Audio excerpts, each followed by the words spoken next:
Hello everyone, स्वागत है आप सभी का टारगेट विल के इस यूट्यूब चैनल पर। मेरा नाम है डॉक्टर साजिद अली। आज की इस वीडियो में हम पढ़ने वाले हैं जो माइक्रो प्लास्टिक है उसके क्या साइड इफेक्ट हैं या हार्मफुल इफेक्ट हैं।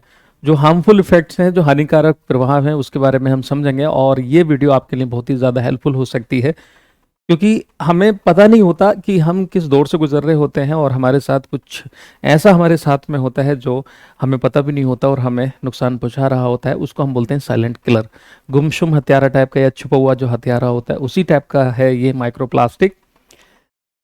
इसके क्या क्या इफेक्ट हो सकते हैं, तो इस वीडियो में एंड तक मेरे साथ बने रहिएगा। और अगर ये वीडियो आपको अच्छी लगे तो और दोस्तों को भी शेयर कीजिएगा, अपने फ्रेंड सर्कल वगैरह में शेयर कीजिएगा, ताकि ये इन्फॉर्मेशन जो है ज़्यादा से ज़्यादा लोगों तक पहुंच सके। माइक्रोप्लास्टिक को हम एक वीडियो के जरिए समझेंगे, एक एनिमेशन के जरिए समझेंगे। उससे पहले आप ये समझ लें कि माइक्रोप्लास्टिक है क्या। दरअसल माइक्रोप्लास्टिक होता है जब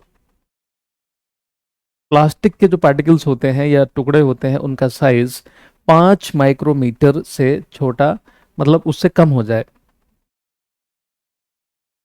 कहीं कहीं ये लिखा होता है कि 100 नैनोमीटर, अगर हम नैनोमीटर में कहें तो 100 नैनोमीटर से जो कम मोटाई का जो प्लास्टिक होता है या डायमीटर का जो प्लास्टिक होता है उसी को हम माइक्रो प्लास्टिक की कैटेगरी में रखते हैं।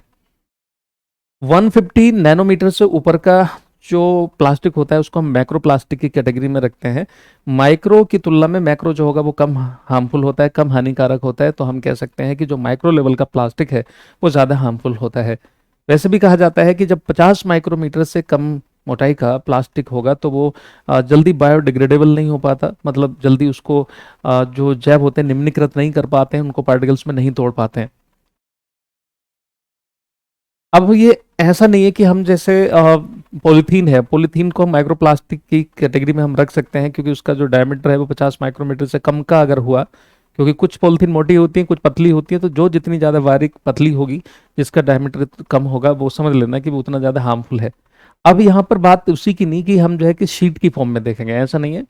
जैसे हम प्लास्टिक इस्तेमाल करते हैं आजकल, अगर देखा जाए तो तरह तरह की ऐड आती हैं और हम पानी को भी प्लास्टिक की बोतल में रख करके ही पीते हैं कि ये मिनरल वाटर है।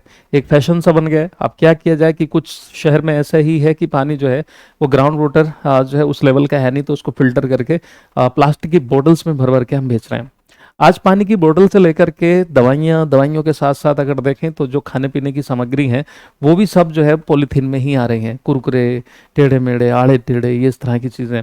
उसके साथ साथ जैसे आपका खाने का तेल हो गया, है ना, शैम्पू से लेकर के अगर देखें तो आप कभी देखिएगा कि जो मेडिसिन की बॉटल्स होती हैं वो भी प्लास्टिक में आने लगी हैं। और ज़्यादातर चीज़ें आप कभी ऑब्जर्व करके देखिएगा कि हमारे घरों में अगर देखा जाए तो प्लास्टिक से रिलेटेड होती हैं ज़्यादातर।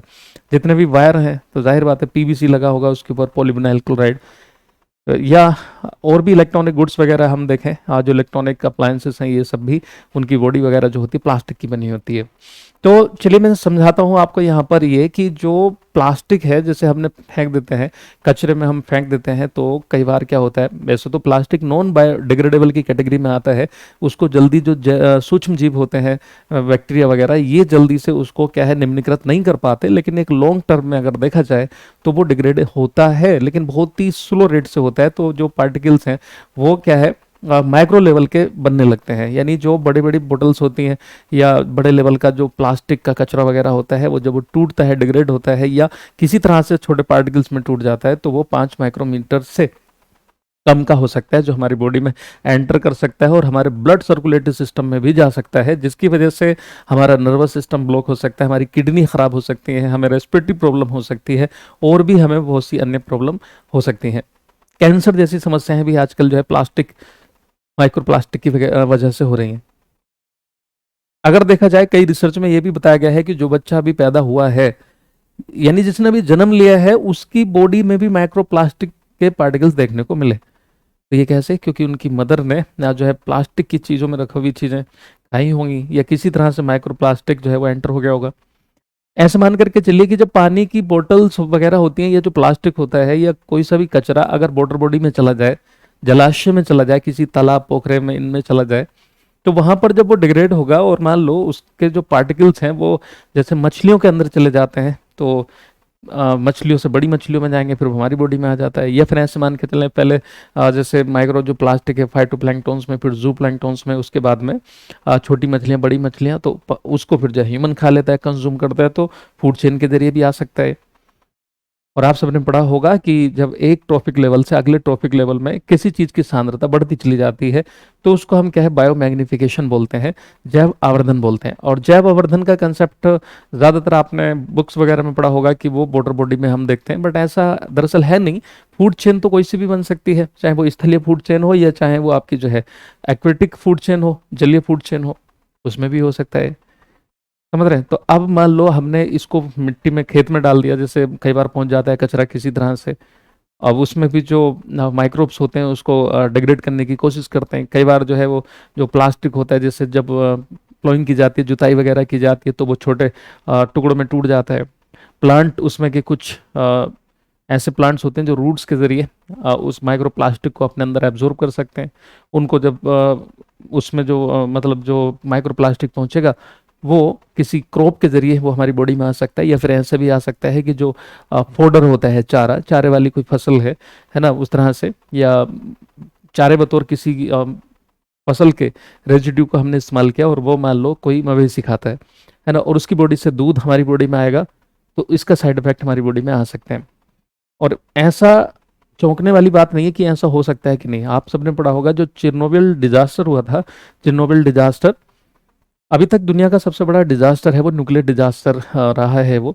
उसमें भी अगर देखा जाए तो जो उसमें से न्यूक्लियर रेडिएशन निकली थी, वो वहाँ की मिट्टी में, पानी में, पेड़ पौधों में, वेजिटेशन में, सब में पहुंच गई। और उस मिट्टी में उगे हुए घास वगैरह को, या उसमें उगे हुए चारे को जब वहाँ की भैंसों ने, बफेलो ने खाया, तो उसके दूध को जब सप्लाई किया गया, तो पता चला कि एक सर्वे में कि ज़्यादातर वहाँ के बच्चों को, ज़्यादातर बच्चों को और बूढ़ों को अगर देखा जाए तो गले का कैंसर हो गया। और गले का कैंसर होने की वजह ये थी कि न्यूक्लियर रेडिएशन। तो फूड चेन के जरिए इस तरह से हमारी बॉडी में आ सकते हैं माइक्रोप्लास्टिक। तो इससे सावधान रहना है, क्योंकि हमें पता नहीं होता। हर जगह अगर देखा जाए, है ना, कि जैसे मैंने बताया होगा कई बार आप लोगों को और भी वीडियोस में, कि घर के किचन से लेकर के अगर देखा जाए तो दुकान मकान, हर जगह अगर देखा जाए तो प्लास्टिक हमारा पीछा नहीं छोड़ता। तो उसको कम से कम हमें इस्तेमाल करना है। तो चलिए इस वीडियो के जरिए हम थोड़ा सा समझने की कोशिश करते हैं कि देखिए किस तरह से ये पहुंचता है वाटर बॉडीज वगैरह में एंड सॉइल में, और हमें कैसे हार्म करता है। तो माइक्रो प्लास्टिक एक प्रकार का प्रदूषण है जो हमें पता भी नहीं होता, और हमें जो है मार रहा होता है अंदर ही अंदर। तो ये इस तरह का जो प्लास्टिक होगा वो आपकी बॉडी में किसी तरह से पहुंच जाएगा। और हर साल देखा जाए तो millions of ton micro plastic जो है वो फूड चेन में पहुंच जाता है, और उससे वो ह्यूमन की बॉडी में ट्रांसफर हो जाता है, ऐसा WHO का भी कहना है। और IUCN, international union for conservation of nature and natural resources, है ना, उनका भी ऐसा है कहना है। तो हमें जो है, देखिए जैसे प्लास्टिक है, ये छोटे छोटे पार्टिकल्स में होता है, और हाँ, इसकी वजह से न जाने कितने कैटल्स, जो मवेशी होते हैं, वो मर जाते हैं, है ना। कई बार पॉलीथीन को जो है, जो बफेलो वगैरह होती है, ये सब जो है चबा लेती हैं, उनकी आंतों में जा करके वो बहुत हार्मफुल इफेक्ट डालता है, कैंसर टाइप का कर देता है, उनको ट्यूमर बना देता है।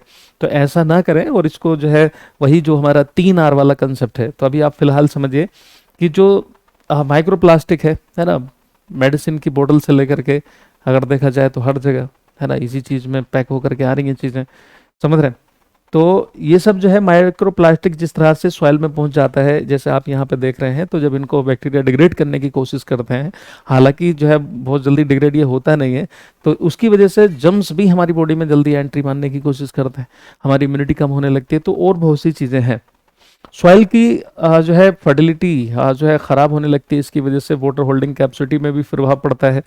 उसके साथ साथ चलिए इसको अगर वाटर होल्डिंग कैपेसिटी को हटा भी दें, तो हम ये कहेंगे कि जो वाटर बॉडीज़ में, जलाशयों में जब ये पहुंच जाता है, तो उसकी वजह से बहुत से साइड इफेक्ट आते हैं। वहाँ की जो एक्वेटिक लाइफ होती है, जलीय जीवन होता है, वो प्रभावित हो सकता है। और आखिरकार जब एनवायरनमेंट खराब होगा, और कई बार तो ऐसा भी होता है, आपने देखा होगा, न जाने कितने लोग प्लास्टिक को जलाते हैं, तो प्लास्टिक के जलाने से भी क्या है, जो पोल्यूटेंट जनरेट होंगे उसकी वजह से रेस्पिरेटरी प्रॉब्लम हो सकती हैं, आंखों की प्रॉब्लम, स्किन की प्रॉब्लम हो सकती हैं। अगर आप इसको देखें तो जिस तरह से ये आप ब्राउन ब्राउन सा देख रहे हैं, ये तो एक क्या है, कंपोस्ट है, लेकिन उस कंपोस्ट में ये जो कचरा मिला हुआ है माइक्रो प्लास्टिक का, ये आगे चल के पूरा इन्वायरमेंट को ख़राब करेगा।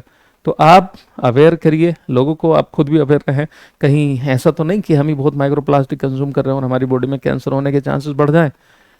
तो एक ऐसी ही जानकारी से आप अपने आप को बचा सकते हैं, अपने परिवार को बचा सकते हैं, कोशिश तो कर सकते हैं दरअसल, एंड अपने देश के लिए भी एक अच्छे नागरिक आप साबित हो सकते हैं, है ना। दूसरों में अवेयरनेस जरूर फैलाएं। इसी तरह की वीडियो देखने के लिए टारगेटविल एप्लीकेशन को ज्वाइन कर सकते हैं, या फिर टारगेटविल यूट्यूब चैनल को आप जो है सब्सक्राइब कर लीजिए, ताकि और भी इसी तरह की वैल्यूबल इंफॉर्मेशन आपको मिलती रहे। अगर ये वीडियो आप लोगों को अच्छी लगी हो तो आप अपने वैल्यूबल कमेंट्स ज़रूर दीजिएगा, और आप अगला किस टॉपिक पे आप वीडियो चाहते हैं वो ज़रूर बताइएगा।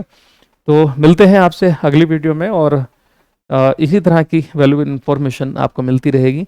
तो सब्सक्राइब जरूर कर लेना, एंड बेल आइकन को प्रेस जरूर कर लेना। अभी के लिए इस वीडियो में इतना। जय हिंद, जय भारत।